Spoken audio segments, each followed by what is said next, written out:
Vous recherchez une console de mixage mais vous ne savez pas laquelle choisir? Eh bien vous êtes tombé sur la bonne vidéo car c'est ce qu'on va voir aujourd'hui dans ce top 3 comparatif des meilleures consoles de mixage qu'on peut retrouver sur le marché en 2023. Donc je vais vous présenter différents modèles qui font partie des mieux notés sur le marché par ordre décroissant et on va voir tout ça. Bien sûr je vous mettrai en description de la vidéo tous les liens vers chacun des produits présentés. Et on va commencer tout de suite avec le modèle Yamaha MG06, donc une console de mixage assez compacte qui est bien notée. On a 4,5 étoiles sur 5 en moyenne sur plus de 660 évaluations. Une très grande polyvalence, donc c'est idéal pour les artistes solos ou les petits groupes, ça s'adapte à diverses situations. Une très bonne qualité sonore avec des préamplis, des prés qui offrent un son clair, précis, avec peu de distorsion.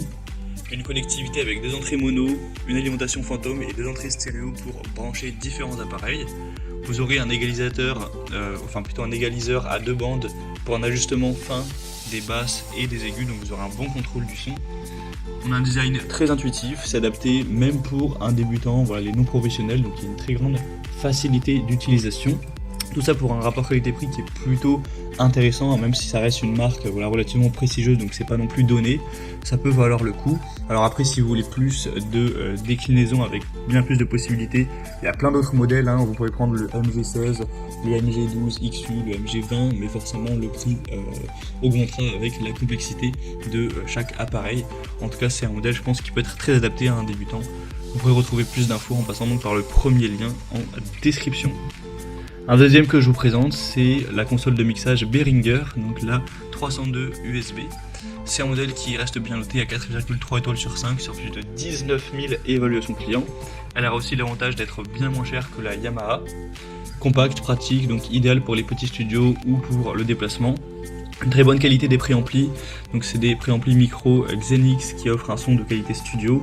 Une alimentation polyvalente, ça peut être alimenté via USB ou avec un adaptateur externe.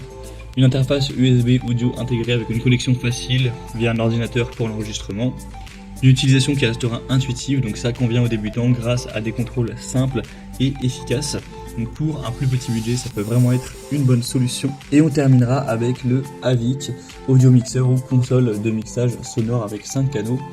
On aura 4,3 étoiles sur 5 en moyenne sur plus de 300 évaluations, donc ça reste assez bien. Le prix sera assez similaire au Behringer qu'on a vu juste avant. On aura une connectivité multiple avec les entrées XLR 6.35 mm et RCA pour brancher divers appareils. Une interface USB pour enregistrement et lecture sur PC ou smartphone pour simplifier le processus de production. Une connexion Bluetooth donc qui permet la diffusion sans fil depuis les appareils Bluetooth. Une alimentation fantôme 48 volts compatible avec des microphones à condensateur. Vous aurez des contrôles assez avancés, donc égalisation, gain, effet de réverbération et délai pour un mixage personnalisé. On aura aussi une conception légère, compacte, donc une très bonne portabilité, idéale pour les déplacements. Donc voilà, c'était tout pour ce top 3 comparatif des meilleures consoles de mixage qu'on peut retrouver sur le marché en 2023. On a vu les points essentiels et bien sûr vous pourrez retrouver plus de détails, voir vous-même les prix et les évaluations clients en cliquant directement sur les liens en description. Donc ce sera en fonction de l'ordre d'apparition des produits. Donc si vous souhaitez voir plus d'informations sur ces consoles de mixage et finaliser votre choix, cliquez sur les liens en description. J'espère que cette vidéo aura pu vous faire gagner du temps pour ce choix. Je vous souhaite de passer une bonne fin de journée ou une bonne fin de soirée et je vous dis à très vite.